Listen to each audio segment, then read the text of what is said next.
Ser podcast.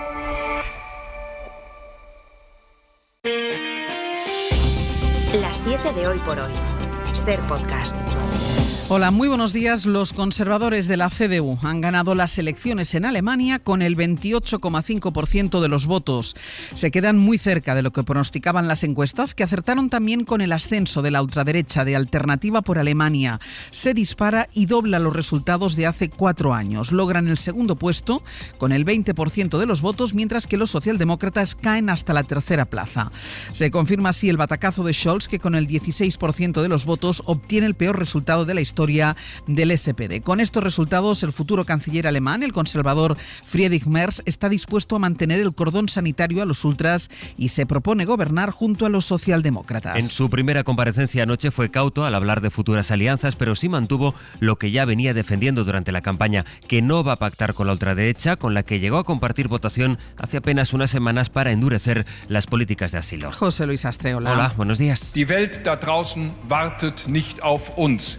El mundo no nos va a esperar, decía anoche Merz en ese primer discurso, apremiando a los partidos a que se pongan a trabajar para formar gobierno cuanto antes. De hecho, él quiere que haya acuerdo de gobierno antes de Semana Santa. Por el momento, mira a su izquierda porque le salen los números para gobernar en coalición ya solo con los socialdemócratas. La otra gran triunfadora de la noche es la líder ultraderechista Alice Weidel, que reivindicaba anoche el que ha sido un resultado histórico.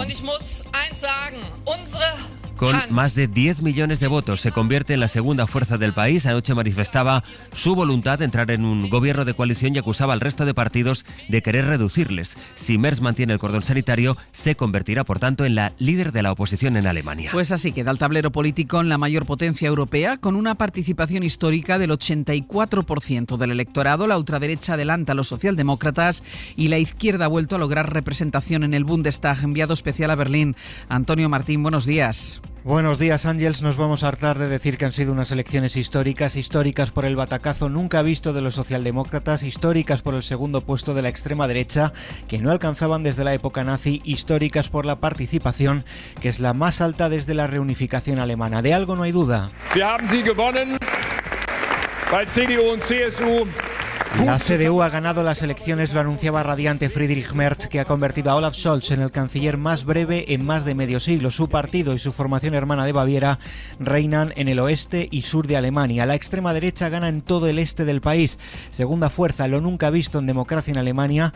Es el partido que más crece en términos porcentuales y gana 69 escaños según los resultados provisionales. Hay 3 grandes perdedores: el SPD de Scholz, que se dejaría más de un 9% de votos y 86 escaños, los verdes, que pueden verse fuera al final de una posible coalición, y los liberales, que son borrados del mapa electoral y su líder ha anunciado su dimisión. A la izquierda de la socialdemocracia, Die Linke repunta con Berlín como su gran feudo. Conclusión, la más importante, lo decíais, con estos datos hay posibilidad matemática de una gran coalición entre conservadores y socialdemócratas. Seguimos a las 8, Antonio, hasta luego. Hasta luego. El resultado de estas elecciones es determinante para el futuro de la Unión Europea, tenazada ahora por la llegada de Trump a la Casa Blanca. La primera reacción en Bruselas es de alivio porque Merz ha descartado gobernar con la ultraderecha. Corresponsal comunitario Enrique García. Una alemana de la CDU al frente del Ejecutivo Comunitario y de nuevo la CDU al frente de la primera potencia económica europea. Bruselas digiere unos resultados que se parecen mucho al que apuntaban las encuestas, y aunque las manifestaciones siempre son muy cautas a la hora de valorar el resultado de unos comicios en un Estado miembro, supone un alivio que el nuevo canciller sea europeísta y que la extrema derecha anti-Unión Europea no se haya convertido en la primera fuerza en Alemania, aunque el ascenso de esa ultraderecha preocupa en Bruselas porque los vientos de cambio soplan con fuerza en Europa y Berlín se une a las capitales que los últimos años han visto como las fuerzas ultras han ido ascendiendo en cada una de las elecciones. Esta noche se cumplirán 3 años de la invasión rusa en Ucrania. La efeméride llega justo cuando el nuevo presidente de Estados Unidos quiere cambiar el relato sobre lo que ocurrió y pretende negociar con Putin un acuerdo sin contar ni con Ucrania ni con Europa. El presidente francés Macron viaja hoy a Estados Unidos para verse con Trump. Busca engrasar las relaciones entre Bruselas y la nueva administración estadounidense. El jueves irá a la Casa Blanca el primer ministro británico Starmer y, entre tanto, hoy numerosos líderes europeos, entre ellos Pedro Sánchez, van a estar en Kiev. para cerrar filas con la defensa de Ucrania en este tercer aniversario de la guerra. Después de que Trump le llamara dictador, Zelensky dijo anoche que está dispuesto a dejar la presidencia de Ucrania a cambio de entrar en la OTAN y blindar la seguridad de su país. La semana empieza con una agenda internacional muy cargada, pero también con mucha política. Hoy pueden cambiar las cosas entre el PSOE y Junts, porque el partido de Puigdemont decide si retira la iniciativa en la que pedía a Pedro Sánchez que se sometiera a una cuestión de confianza. En teoría era mañana cuando el Congreso iba a empezar a tramitar esa iniciativa a la que Sánchez se opuso en principio, pero las conversaciones entre el PSOE y Junts se han encarrilado, o eso parece, estos días, y el mediador internacional entre ambos partidos ha pedido a los independentistas que retiren esa propuesta, cosa que el partido catalán va a evaluar esta mañana en la reunión que tendrá su dirección. Así comienza la semana, es lunes, es 24 de febrero. Hoy por hoy noticias. Pues por esa decisión y la posible retirada de la cuestión de confianza se va a escribir la crónica política de hoy. Pedro Sánchez ya dejó claro que en cualquier caso no se sometería a esa cuestión de confianza, y ahora, tras el encuentro que mantuvieron representantes del PSOE y de Junts el viernes en Suiza, tanto los socialistas como el propio mediador piden a los independentistas que den marcha atrás. El mediador teme que se pongan en peligro el resto de avances en las negociaciones. La clave para que Junts dé el brazo a torcer pasa, además de la cuestión económica, también por un acuerdo sobre inmigración. Isabel Fernández Pedrote, buenos días. Hola, Ángeles, buenos días. La cuestión es que hoy la dirección de Junts se va a reunir para decidir si acepta la recomendación del mediador. Jordi Turull ha mandado un mensaje a los suyos para que no se pronuncien antes de tiempo. Dice que es un tema lo suficientemente trascendente y que merece un debate riguroso. Después de esa reunión comparecerá acompañado de toda la cúpula del partido, a excepción de Puigdemont. Guillermo Lerma, buenos días. ¿Qué tal? Buenos días. El PSOE confía en que Junts atienda la petición del mediador internacional y retire esa iniciativa. Aseguran en Ferraz que no han presionado para que los de Puigdemont renuncien al debate y a la votación,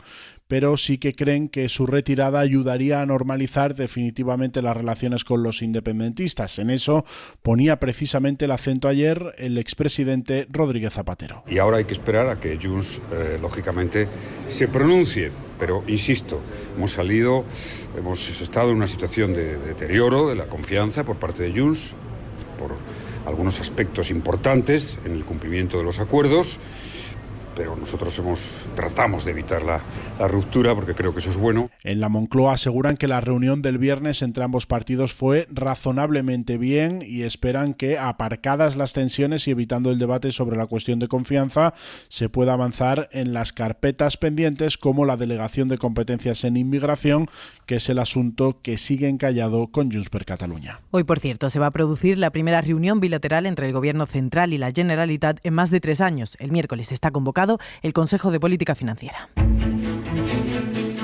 Y en la agenda del día, varias citas importantes. Dentro de un par de horas, el presidente valenciano, Carlos Mazón, participa en Madrid en un desayuno informativo. Comparece después de que fracasara en Les Corts la semana pasada la petición para exigir su dimisión. Estará acompañado del alcalde Almeida, pero no por su presidente nacional, por Feijóo, que tiene una entrevista y luego se reúne con exministros populares para hablar sobre Ucrania. Y después de 4 intentos fallidos, hoy comparece ante la jueza el novio de Ayuso por presunto fraude fiscal. Llega a esta cita pendiente de si la Audiencia Nacional le imputa otros 2 delitos por corrupción en los negocios y administración desleal. La de hoy es de la 5ª citación que intenta la jueza desde verano. La Fiscalía está a favor de aceptar el pacto con que el propio González Amador ofreció por la acusación principal, es decir, reconocer 2 delitos de fraude, una condena de 8 meses de cárcel y una multa. Entre tanto, las derivadas judiciales complican también las relaciones entre partidos en el espacio de la izquierda. La crisis en Podemos, tras la denuncia por acoso sexual a su fundador Juan Carlos Monedero, ha tensado todavía más las relaciones con los socialistas y sobre todo con Sumar. Con varias negociaciones parlamentarias por delante, la gestión de esta denuncia aleja aún más las posibilidades de unidad. Josué Coello, buenos días. ¿Qué tal? Buenos días. Lo que hasta hace una semana era el debate que rondaba en la izquierda, como era el de la manida unidad, este ha sido sepultado por el caso Monedero. Yolanda Díaz lanzó la idea hace unas semanas, Podemos la esquivó y desde el viernes los puentes se han roto tras la comparación con la forma de actuar. Despedir a alguien con honores es hacerle portavoz parlamentario y meterle en las listas. Nosotras apartamos a Juan Carlos Monedero en el momento en el que que tuvimos conocimiento, a pesar de que ya no tenía ningún cargo orgánico ni tenía ninguna responsabilidad en la Fundación de Podemos. Este recado de Belarra no ha sido respondido por Sumar, que sí ha recordado en boca de la ministra Sira Rego que la izquierda tiene que afrontar este debate. La cuestión del patriarcado afecta transversalmente a todos los espacios de vida, también a las organizaciones políticas de izquierdas. Hay que poner en marcha estructuras que garanticen que se aclaran y que todos estos temas están correctamente tratados. Y aunque Yolanda Díaz esquivó ayer hasta en 2 ocasiones preguntas sobre el asunto, ya hemos contestado, gracias.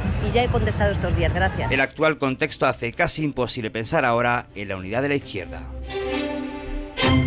En Madrid, más de 25.000 personas se echaron ayer a la calle para protestar contra los recortes en educación del gobierno de Isabel Díaz Ayuso. Participaron representantes de todos los niveles educativos, desde infantil hasta la universidad, para pedir más recursos y más compromiso con la pública. Radio Madrid, Gerard Salón, buenos días. Buenos días. Salen a la calle para defender una educación pública y de calidad para todos. Nos están estrangulando económicamente. En el profesorado se nota mucho porque profesores y profesoras, alumnos y alumnas de colegios, institutos, formación profesional y universidad piden lo mismo, más inversión en las aulas para dejar de vivir situaciones como esta. En facultades como psicología o en la de químicas también ha habido desprendimientos de techo, muchas semanas y muchos meses sin que la universidad tenga la capacidad de arreglarlo todavía. Por eso piden mejorar infraestructuras, menor ratio de alumnos por profesores y especialistas para aquellos que necesiten una educación adaptada. También hay familias preocupadas por el futuro de sus hijos. Familias como la de David, padre y profesor en el IES Don Pelayo en Villalbilla.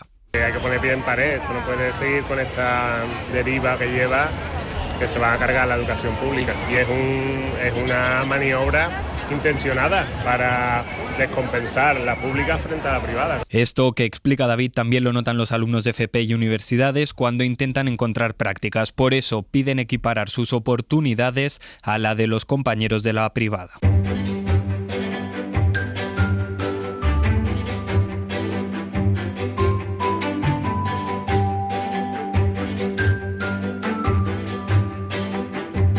Noticias a esta hora de Castilla y León. En Radio Valladolid está Mario Alejandre. Buenos días. Hola, buenos días. Y de Murcia con Juanjo Asensio. Buenos días. Buenos días. Mario, Valladolid va a contar con un espacio en el principal cementerio municipal de la ciudad para que se puedan enterrar también las mascotas.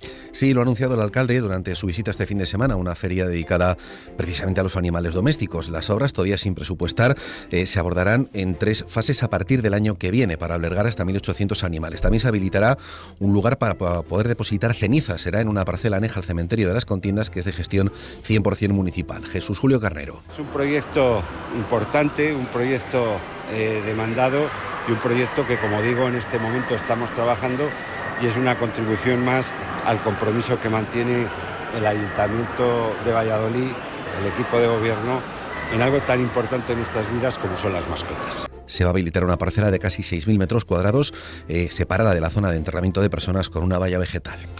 Un estudio de la Universidad de Murcia concluye que el cangrejo de río no es una especie autóctona de la península ibérica que fue importada en el siglo XVI.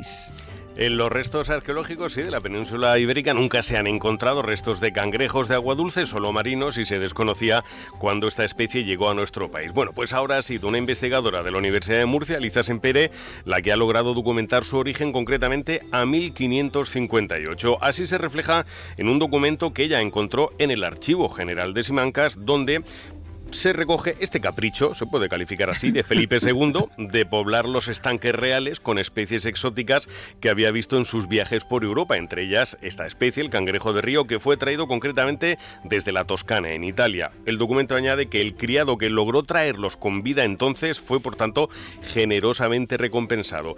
Y ahora, debido a su popularidad, pues ha llevado a que esta especie se haya reconocido incluso como autóctona de la península ibérica. O sea, el responsable es Felipe II. Felipe II, correcto. Vale. Sí, un capricho. Un caprichito. Para que veas.